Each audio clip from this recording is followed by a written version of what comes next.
വിഘ്നേശ. അപ്പോൾ ഇന്ന് വിനായക ചതുർത്ഥി ആയതുകൊണ്ട് ഇവിടുത്തെ ഫ്ലാറ്റ് മെമ്പേഴ്സൊക്കെ ഉണ്ടല്ലോ, അവർ രാവിലെ തന്നെ എഴുന്നിട്ട് കൊഴുക്കട്ടൊക്കെ ചെയ്തിട്ട് എൻ്റെ അടുത്ത് കൊഴുക്കട്ട വേണോ എന്ന് വെച്ചിട്ട് ഒരു 1-2 കൊഴുക്കട്ടൊക്കെ എനിക്ക് തന്നായിരുന്നേ. അപ്പോൾ ഞാൻ അത്തം ഒന്നായതുകൊണ്ട് എന്തായാലും ഞാനൊരു സ്വീറ്റ് ചെയ്യണമെന്ന് വിചാരിച്ചു തന്നെ ഇരിക്കുകയായിരുന്നു. എന്നാൽ പിന്നെ ഇന്ന് അത്തം ഒന്നായതുകൊണ്ടും വിനായക ചതുർത്ഥി ആയതുകൊണ്ട് എന്നാൽ പിന്നെ കൊഴുക്കട്ട തന്നെ ആയിക്കളയാന്ന് ഞാനങ്ങ് വിചാരിച്ചു. ഞാൻ കുറച്ച് ഡിലേ ആയി, പക്ഷെ എന്തായാലും സാരമില്ല. ഞാൻ ആദ്യമായിട്ട് കേട്ടോ വിനായക ചതുർത്ഥിക്ക് കൊഴുക്കട്ട ചെയ്യുന്നത്. അപ്പം ഞാൻ ആവശ്യമുള്ള സാധനങ്ങളൊക്കെ എടുത്തു വെച്ചിട്ടുണ്ട്.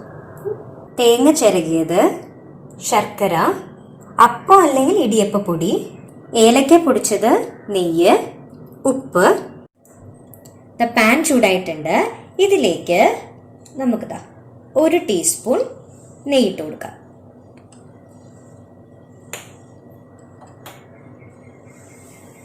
ഇനി ഇതിലേക്ക് 1 കപ്പ് തേങ്ങ ഇട്ട് കൊടുക്കാം.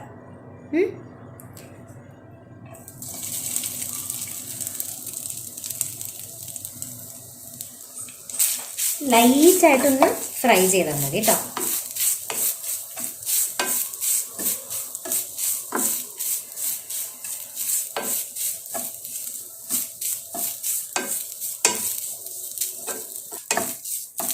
ലൈറ്റായിട്ട് ഫ്രൈ ചെയ്ത് വന്നിട്ടുണ്ട്. ഇനി ഇതിലേക്ക് ഒരു കപ്പ് ശർക്കര. ഏത് കപ്പാണോ നിങ്ങൾ തേങ്ങ അളക്കാൻ വേണ്ടിയിട്ട് ഉപയോഗിക്കുന്നത് അതേ കപ്പ് തന്നെ എടുത്തോളൂ കേട്ടോ. നല്ല കറക്റ്റ് അളവ് കിട്ടുള്ളൂ, അല്ലെങ്കിൽ കപ്പ് മാറിക്കഴിഞ്ഞാൽ അളവ് മാറിപ്പോകും. ഇതിനി നന്നായിട്ടൊന്ന് ഉരുകി വരണം. ഞാനിവിടെ ശർക്കരയുടെ പൊടി എടുത്തിരിക്കുന്നത് കേട്ടോ. ശർക്കരയുടെ പൊടി അങ്ങനെ തന്നെ വാങ്ങിക്കാൻ കിട്ടും. അതല്ലെങ്കിൽ ഇപ്പോൾ ശർക്കര ഉണ്ട പോലെയാണ് നിങ്ങൾക്ക് കിട്ടിയതെങ്കിൽ അതിനിങ്ങനെ ചിരണ്ടി എടുത്തിട്ട് ഇങ്ങനെ ചെയ്താലും മതി. എങ്ങനെയാണെന്ന് വെച്ചാൽ ചിലവരത് പാനിയായി എടുത്തിട്ട്, അതായത് ശർക്കര പാനി ആക്കിയിട്ട് ഇങ്ങനെ ഇടും. എങ്ങനെയാണെന്ന് വെച്ചാൽ നിങ്ങളുടെ ഇഷ്ടം പോലെ, നിങ്ങളുടെ സൗകര്യം പോലെ ചെയ്താൽ മതിയേ.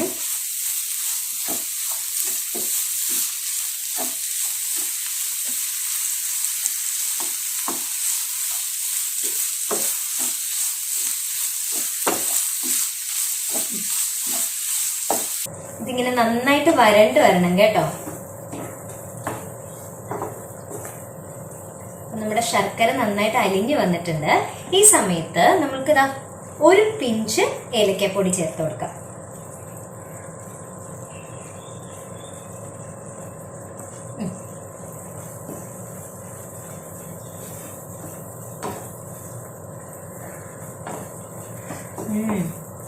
ഫ്ലേവറിന്റെ സ്മെല്ല് നന്നായിട്ട് വരുന്നുണ്ട്.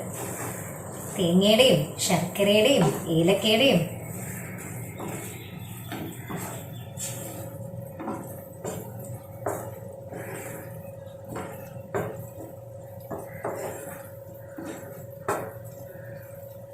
മധുരം കുറച്ചുകൂടെ വേണം എന്നുള്ളവർക്ക് ശർക്കര കുറച്ച് കൂട്ടിയിട്ട് തേങ്ങ കുറച്ച് ഇട്ടാൽ മതി കേട്ടോ.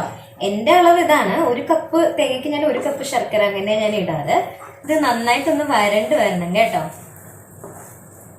അപ്പൊ അതിനുള്ളൊരു പാട്ട് പാടിയാലോ? എന്തായാലും നമ്മുടെ ഓണക്കാലമൊക്കെ തുടങ്ങിയില്ലേ. തിരുവോണപ്പുലരിതൻ തിരുമുൾ കാഴ്ച വാങ്ങാൻ തിരുമുറ്റമണിഞ്ഞൊരുങ്ങി തിരുമേനി എഴുന്നള്ളും സമയമായി ഹൃദയങ്ങൾ അണിഞ്ഞൊരുങ്ങി ഹൃദയങ്ങൾ അണിഞ്ഞൊരുങ്ങി. തിരുവോണപ്പുലരിതൻ തിരുമുൾ കാഴ്ച വാങ്ങാൻ തിരുമുറ്റമണിഞ്ഞൊരുങ്ങി തിരുമേനി എഴുന്നള്ളും സമയമായി ഹൃദയങ്ങൾ അണിഞ്ഞൊരുങ്ങി ഹൃദയങ്ങൾ അണിഞ്ഞൊരുങ്ങി. അപ്പൊ നന്നായിട്ട് ഇതുപോലെ വരണ്ട് വന്നിട്ടുണ്ട് കേട്ടോ. ഈ പരുവം എല്ലാം നല്ലോണം വരണ്ട് വന്നിട്ടുണ്ട് കണ്ടോ. ഈ സമയമാകുമ്പോഴത്തേനും നമുക്ക് ഓഫ് ചെയ്യാം. അപ്പോൾ കൊഴുക്കട്ടയുടെ അകത്ത് വെക്കാനായിട്ടുള്ള ശർക്കരയും പീരയും വിളയിച്ചത് ഇപ്പോൾ റെഡി ആയിട്ടുണ്ട്. ഇനി അടുത്തത് നമുക്ക് കൊഴുക്കട്ടയ്ക്ക് വേണ്ടിയിട്ടുള്ള മാവ് നമുക്ക് തയ്യാറാക്കണം. അപ്പോൾ കൊഴുക്കട്ടയുടെ മാവ് തയ്യാറാക്കാൻ വേണ്ടിയിട്ട് 1 കപ്പ് അപ്പം ഇടിയപ്പത്തിൻ്റെ പൊടി. ഇനി നമുക്ക് 1 കപ്പ് ചൂടുവെള്ളം വേണം കേട്ടോ. അപ്പോൾ ഞാൻ നേരത്തെ പറഞ്ഞതുപോലെ തന്നെ ഏത് കപ്പ് വെച്ചാണോ നിങ്ങൾ മാവ് അളക്കുന്നത് അതേ കപ്പ് വെച്ച് തന്നെ വെള്ളം അളന്നോളൂ കേട്ടോ. അല്ലെങ്കിൽ എന്താ പറ്റുകയെന്ന് വെച്ചാൽ അളവ് തെറ്റിപ്പോവും. ഞാൻ നേരത്തെ പറഞ്ഞാണ്, ഒന്നും കൂടെ പറഞ്ഞു എന്നേ ഉള്ളൂ കേട്ടോ. ഇനി വെള്ളം ഒന്ന് തിളക്കട്ടെ.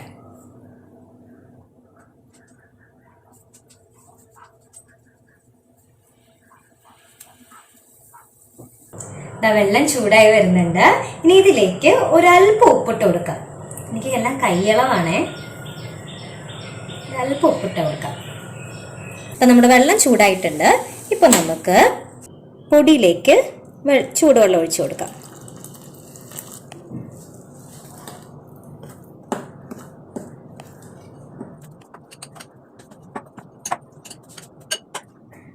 കറക്റ്റ് പരുവായിട്ടുണ്ട്. ഒരുപാട് അങ്ങ് വെള്ളം പോലെയും ആകരുത്. ഇതാണ് കറക്റ്റ് പരുവം.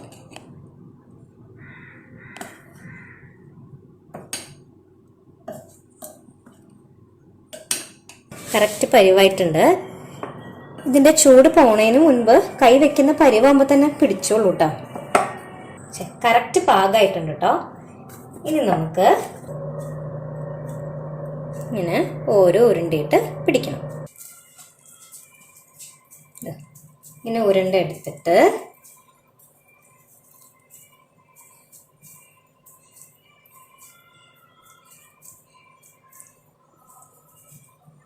അതിൻ്റെ ഉള്ളിങ്ങനെ വെച്ച് കൊടുക്കാം.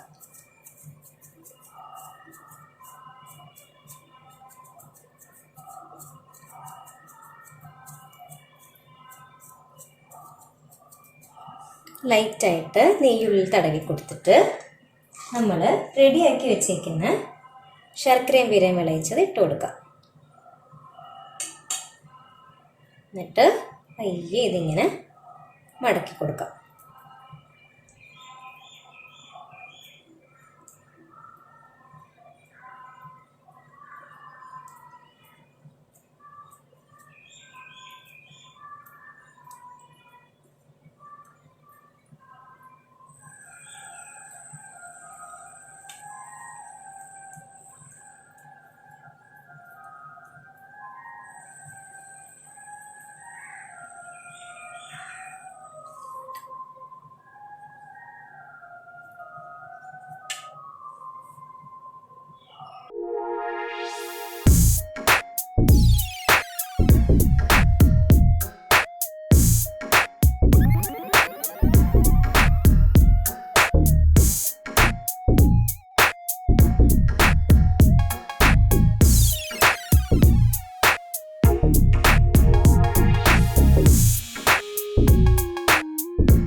അടുത്ത് ഞാൻ ഇഡ്ഡലി തട്ട് വെച്ചിട്ടുണ്ട്. ഇനി ഇതിലേക്ക് നമ്മൾക്ക് കുറച്ച് നെയ്യ് തടവി കൊടുത്തിട്ട് അതിൻ്റെ മുകളിൽ കൊഴുക്കട്ട വെച്ച് കൊടുക്കാം. ആ നെയ്യ് ഞാനിങ്ങനെ തടവുന്നുണ്ട്.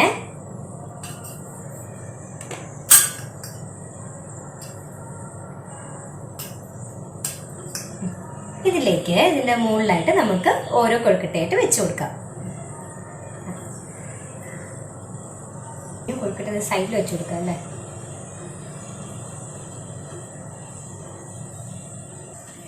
കൊഴുക്കട്ട ഞാനിങ്ങനെ വെച്ച് കൊടുത്തിട്ടുണ്ട്. ഇനി ഇത് നമുക്ക് പയ്യെ ഇതിലേക്ക് വെച്ച് കൊടുക്കാം.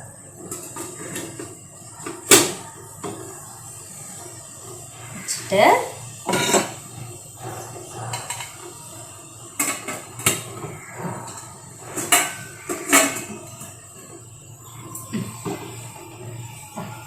മൂടിയിട്ടുണ്ട്. ഇനി അതൊരു 10 മിനിറ്റ് ഇങ്ങനെ ഇരിക്കട്ടെ കേട്ടോ. എനിക്ക് ഇപ്പോഴും ഒരു കാര്യം ഓർമ്മ വന്നത്, അതെന്താന്ന് വെച്ച് കഴിഞ്ഞാല് ഒരാൾ ഷാപ്പിൽ കുടിച്ചുകൊണ്ടിരിക്കുകയായിരുന്നു. അപ്പൊ ഷാപ്പിലുണ്ടായിരുന്ന ചേച്ചി അയാൾക്ക് കൊഴുക്കട്ട കൊണ്ടുപോയി കൊടുത്തു. അപ്പൊ അയാൾ ആദ്യമായിട്ടാണ് ഈ കൊഴുക്കട്ട കഴിക്കുന്നത് കേട്ടോ. അപ്പൊ അയാൾ ആ ചേച്ചിയോട് ചോദിച്ചു, ഇതിന്റെ പേരെന്താ ചേച്ചി എന്ന് ചോദിച്ചു. അപ്പൊ ആ ചേച്ചി പറഞ്ഞു ഇതിന്റെ പേരാണ് കൊഴുക്കട്ട എന്ന് പറഞ്ഞു. ഓ നല്ല രസമുണ്ട്. ഇയാൾക്കാണെങ്കിൽ ഇത് ഭയങ്കരമായിട്ട് അങ്ങ് ഇഷ്ടപ്പെട്ടു. അപ്പൊ ഇയാൾ ആലോചിച്ചു ഇന്ന് വീട്ടിൽ പോയിട്ട് എന്തായാലും ഭാര്യയോട് ഇതൊന്ന് ചെയ്തു തരാൻ പറയണം എന്ന് പറഞ്ഞു. ഇതിന്റെ പേരെന്തായിരുന്നു ഒന്നും കൂടെ ചോദിച്ചു. അപ്പൊ ആ ചേച്ചി പറഞ്ഞു കൊഴുക്കട്ട എന്ന് പറഞ്ഞു. ആ ശരി ശരി ഓക്കെ. എന്ന് പറഞ്ഞിട്ട് അയാൾ ഇങ്ങനെ വീട്ടിൽ പൊക്കോണ്ടിരിക്കാം. പോണ വഴിക്ക് അയാൾ ഇങ്ങനെ പറഞ്ഞോണ്ട് പൊക്കോണ്ടിരിക്കും, കാരണം പേര് മറക്കാൻ പാടില്ലല്ലോ. അപ്പൊ കൊഴുക്കുട്ട കൊഴുക്കുട്ട കൊഴുക്കുട്ട കൊഴുക്കുട്ട എന്ന് പറഞ്ഞ് ഇങ്ങനെ പൊയ്ക്കൊണ്ടിരിക്കാം, പറഞ്ഞോണ്ട് പൊയ്ക്കൊണ്ടിരിക്കാം. അപ്പൊ ഒരു പാലമുണ്ട്. ആ പാലത്തിൽ ഇങ്ങനെ ഇങ്ങനെ കയറിക്കൊണ്ടിരിക്കുമ്പോഴത്തേനും ഒരു തവള ആ പാലത്തിന്റെ അടുത്ത് വെള്ളത്തിലേക്ക് ചാടും. അപ്പൊ കണ്ട വഴിക്ക് ഇയാള് തേത്തപ്പളോ എന്ന് പറഞ്ഞു. പിന്നെ കൊഴുക്കുട്ടയുടെ കാര്യം മറന്നു ഇയാള്. പിന്നെ പറയണത് മൊത്തം തേത്തപ്പളോ തേത്തപ്പളോ തേത്തപ്പളോ തേത്തപ്പളോ തേത്തപ്പളോ. വീട്ടിൽ ചെന്നപ്പോഴത്തേനും ഭാര്യയോട് പറഞ്ഞു, എടി എനിക്ക് കുറച്ച് തേത്തപ്പളം ഉണ്ടാക്കി തരണം എന്ന് പറഞ്ഞു. അപ്പൊ ഭാര്യ പറഞ്ഞു, തേത്തപ്പളോ? അതെന്താ സാധനം? എനിക്ക് തേത്തപ്പളോ വേണം, എനിക്ക് ഇപ്പൊ വേണമെന്ന് പറഞ്ഞാൽ വേണം, എനിക്ക് ഷാപ്പിൽ നിന്ന് കിട്ടിയില്ല തേത്തപ്പളോ, എനിക്കിപ്പൊ ഉണ്ടാക്കി തരണം എന്ന് പറഞ്ഞു. എനിക്ക് ഉണ്ടാക്കാൻ അറിയാൻ പാടില്ല എന്ന് പറഞ്ഞു ഭാര്യ. ഉടനെ തന്നെ ഇയാൾക്ക് ദേഷ്യം വന്ന് ചറ പറയാന്ന് പറഞ്ഞ് അടിയിടിയൊക്കെ തുടങ്ങി. ബഹളം കേട്ട് അപ്പുറത്തെ വീട്ടിലെ ചേച്ചി ഓടി വന്നിട്ട് പറഞ്ഞു, എന്റെ മോനെ, എന്തിനാണ് ഈ പെണ്ണിനെ നീ കുടിച്ചോണ്ട് വന്ന് ഇങ്ങനെ അടിക്കണത്? അതിന് ദേഹമൊക്കെ കണ്ട കൊഴുക്കട്ട പോലെ മുളച്ചിരിക്കണെന്ന് പറഞ്ഞു. അപ്പോഴാണ് അയാൾക്ക് ഓർമ്മ വന്നത്, ഓ തേത്തപ്പളോ അല്ല കൊഴുക്കട്ടേണെന്ന്. അപ്പൊ അയാൾ പറഞ്ഞു, അയ്യോ എടി, തേത്തപ്പളോ അല്ല കൊഴുക്കുട്ടയാണ് ഞാൻ ഉദ്ദേശിച്ചെന്ന് പറഞ്ഞു. അങ്ങനത്തെ കഥ. അപ്പൊ ഇതാണ് കൊഴുക്കുട്ടയുടെ കഥ. അപ്പൊ അതാ 10 മിനിറ്റ് ആയിട്ടുണ്ട്. ഇപ്പൊ നമുക്ക് തുറന്നു നോക്കാം. ആഹാ, എന്താ രസം കാണാൻ. നമ്മുടെ കൊഴുക്കട്ട നല്ല അടിപൊളിയായിട്ട് റെഡി ആയിട്ടുണ്ട്.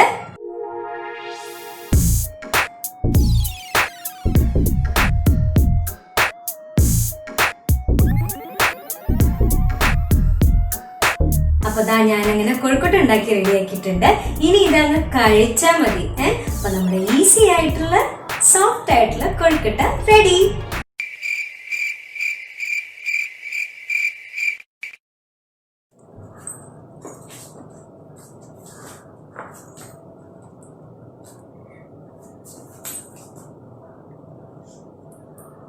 അപ്പൊ അതാ കൊഴുക്കട്ടയുടെ അകത്ത് വെക്കാനായിട്ടുള്ള ശർക്കരയും പീരയും വിളയിച്ചത് റെഡി ആയിട്ടുണ്ട്.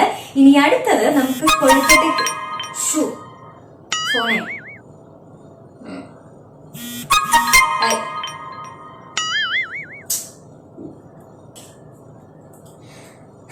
ഓക്കെ. അപ്പൊ ആ കൊഴുക്കട്ടയ്ക്ക് വേണ്ടി കൊഴുക്കട്ടയുടെ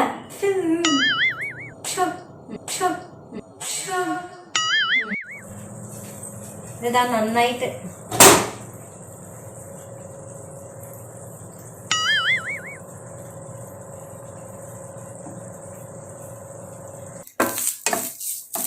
ലൈറ്റായിട്ട് ഫ്രൈ ചെയ്ത് വന്നിട്ടുണ്ട്. ഇനി ഇതിലേക്ക് ഒരു കപ്പ് ശർക്കര, സോറി, ലൈറ്റായിട്ട് ഫ്രൈ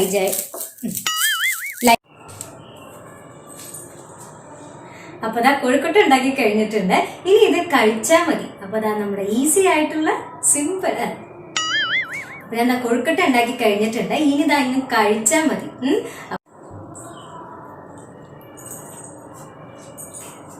അപ്പൊ അത്രേ ഉള്ളൂ നമ്മുടെ സോഫ്റ്റ് ആയിട്ടുള്ള ഈസി ആയിട്ടുള്ള കൊഴുക്കട്ട റെഡി. നിങ്ങൾ എല്ലാവരും ട്രൈ ചെയ്ത് നോക്കുക. തീർച്ചയായിട്ടും നിങ്ങൾക്ക് ഇഷ്ടപ്പെടും.